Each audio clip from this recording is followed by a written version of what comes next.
Je me suis très souvent posé la question de savoir pourquoi est-ce que ces genres de personnes n'aimaient pas ces genres de personnes. Cela est-il dit par rapport à leur couleur de peau? Cela est-il dit par rapport à leur mentalité? Ou cela est-il dit simplement par rapport à leur manière de se comporter? Non, absolument pas. Le racisme va très bien au-delà de ça. Pour aller encore un peu plus loin, comment se fait-il que malgré les avancées significatives de la justice vers l'égalité sociale, ainsi que toutes les bonnes relations qui ont été établies entre les hommes noirs et les hommes blancs, le racisme continue quand même à perdurer et à hanter les esprits des gens? C'est pourquoi aujourd'hui, j'aimerais te partager 5 sources qui font que, quoi que ce soit, le racisme va continuer encore et encore dans le monde. Mais attention, une fois que tu vas découvrir ces 5 sources, tu pourras l'utiliser dans ta propre vie pour que tu puisses plus te sentir discriminé, peu importe ta race. Justement, avant d'entamer cette vidéo, si tu n'es pas encore abonné à la chaîne, je vais t'inviter dès maintenant à t'abonner et d'activer la cloche de notification pour ne pas rater toutes les prochaines belles vidéos qui passent chaque samedi sur cette chaîne. Et si tu es encore plus sympa, tu me laisseras un pouce bleu, ça serait super gentil de ta part. Première source du racisme dans le monde, c'est le néocolonialisme. En fait, nous connaissons tous cette époque où l'Afrique était sous l'emprise de blancs. C'est lorsque toutes ces personnes blanches étaient venues pour exploiter l'Afrique. Ces personnes utilisaient les Africains, ces personnes les faisaient des travails forcés, ces personnes leur aidaient pas, ces personnes, en fait, ils faisaient tout simplement pour que l'homme noir puisse souffrir et penser être supérieur à l'homme noir. C'est en fait comme ça que les déclics avaient commencé, c'est comme ça que le racisme avait commencé. Mais lorsque tu comprends que si une personne, quand une personne te discrimine, c'est peut-être parce qu'il a reçu simplement l'éducation de ses ancêtres qui l'ont dit que voilà, cette personne est une personne noire, est une personne qui a été cultivée, c'est une personne qui a été exploité, c'est une personne qui n'a pas vraiment de la notoriété sur le marché et que tu dois vraiment faire attention à lui. Tu commences à comprendre, quand tu commences à comprendre ces genres de facteurs, tu commences à te libérer du racisme dans ta vie. Tu commences à te libérer simplement de la discrimination parce que tu vas leur comprendre et tu vas simplement avoir cette envie de les laisser et de rester à ton coin, peu importe des mots qu'ils peuvent utiliser contre toi. Comprenez, lorsque le néocolonialisme était arrivé en Afrique, cela ne permettait pas à ce que les Africains puissent jouir pleinement de ce qu'ils avaient. Et c'est comme ça que le racisme avait débuté. Lorsque tu vas comprendre ça, tu mets ça dans ta tête, ça te permettra de t'en sortir d'une manière plus exponentielle. Alors, la deuxième source du racisme dans le monde, c'est simplement la peur de l'homme blanc, le fait que l'homme noir découvre qui il est réellement. On va pas se mentir. Toute l'histoire de l'Afrique qu'on nous a donnée n'était pas la bonne version. Est-ce que crois-tu réellement qu'avant la colonialisation, avant que l'Afrique puisse être sous l'emprise des Occidentaux, est-ce qu'il y avait rien? Est-ce qu'il y avait que des animaux? C'est sûr, il y avait des personnes. On ne nous a jamais parlé de Mansa Moussa. On ne nous a jamais parlé de Simon Kimbarou. On ne nous a jamais parlé de Zinankovu. Absolument pas. Ce sont des personnes qui avaient révolutionné ce monde pendant ce temps. Et en fait, ce sont des personnes qui s'étaient battues pour que la colonisation ne puisse pas entrer en Afrique, etc., etc.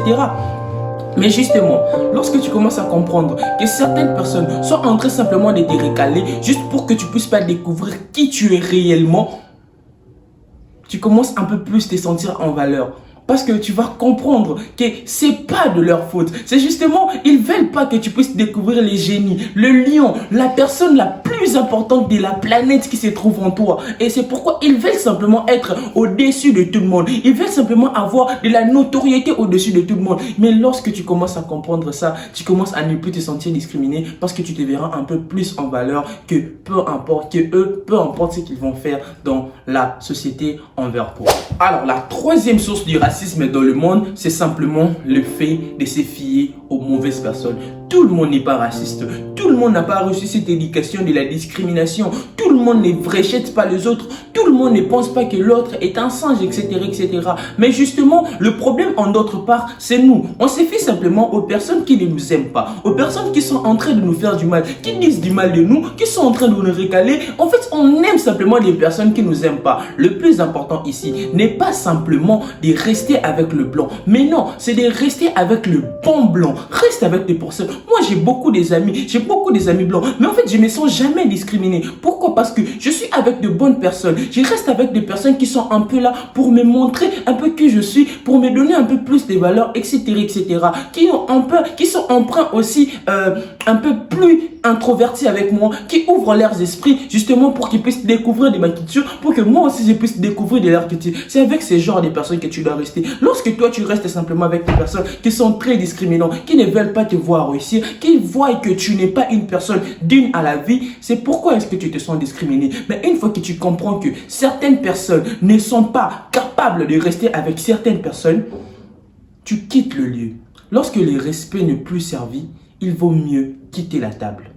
Alors, la quatrième source du racisme dans le monde, c'est simplement la mauvaise foi de certaines personnes. On va pas se mentir, la plupart des gens ont simplement envie que tu puisses pas évoluer. Il y a certaines personnes, que ce soit un blanc ou un noir, c'est parce qu'ils t'aiment pas, c'est parce que justement, il a simplement cette mauvaise foi en lui que il veut que voilà, cette personne ne peut pas réussir, cette personne n'est pas digne de réussir, cette personne ne mérite pas simplement une meilleure vie que moi, tu vois. Justement, à cause de sa mauvaise foi, il va essayer de te discriminer, que ce soit un noir ou un blanc, il va essayer de faire simplement des choses pour que tu puisses pas aller de l'avant. Lorsque tu comprends que certaines personnes ne sont pas là seulement pour toi, peut-être les gens peuvent être de ton côté, les gens peuvent être à ton côté, mais ils sont pas forcément de ton côté. Le plus important, c'est simplement de rester toi et de faire ce qui t'inspire toi-même, de faire ce qui est plus important pour toi et ne pas regarder l'opinion des autres personnes, parce que la plupart des personnes ne vont pas aimer ce que tu es en train de faire. Mais justement, lorsque tu commences à grandir dans cette mentalité, lorsque tu commences à aller un peu plus au-delà de tes capacités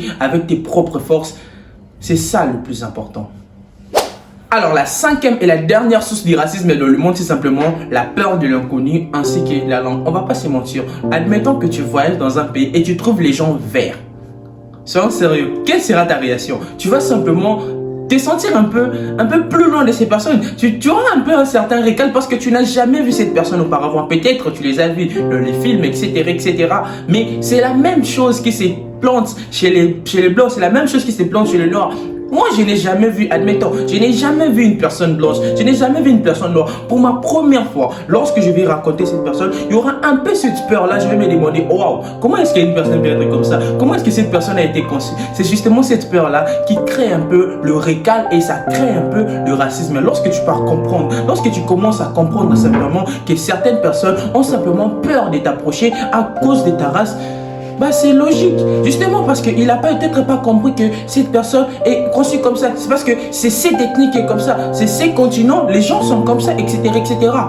Donc alors, la dernière chose, c'est simplement la langue. Lorsque la personne, déjà la personne a peur de toi et aussi vous ne parlez pas la même langue, c'est normal que la personne puisse te récaler. C'est normal que la personne pas se sentir vraiment intégrée par toi et toi tu croiras, tu prendras ça justement pour du racisme. Mets tous ces facteurs ensemble, je te jure que tu vas plus jamais te sentir discriminé, peu importe ce que tu es en train de faire ou est-ce que tu es en train de vivre. Je finirai cette vidéo par une citation qui dit que lorsque l'homme noir respectera l'homme noir, personne ne marchera sans l'homme noir. Ça nous donne un peu une certaine chose de la conformité. Nous devons un peu nous relier. Personne ne fera de grandes choses à notre place. Nous sommes les acteurs de l'Afrique. Nous sommes les acteurs du monde. Quand on est là, on est simplement là pour impacter, pour apporter quelque chose de nouveau. Lorsque tu vas te sentir discriminé, je te jure, comprends ces 5 sources. Si tu n'as pas compris, reprends la vidéo, comprends ces 5 sources, mets-toi dans ça et je te jure que tu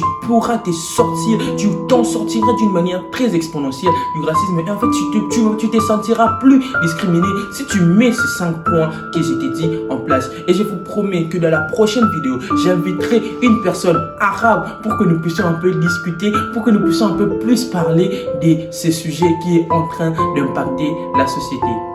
Comme nous le disons toujours, c'est dans l'amour et l'effort que nous bâtirons notre continent plus beau qu'avant. Merci.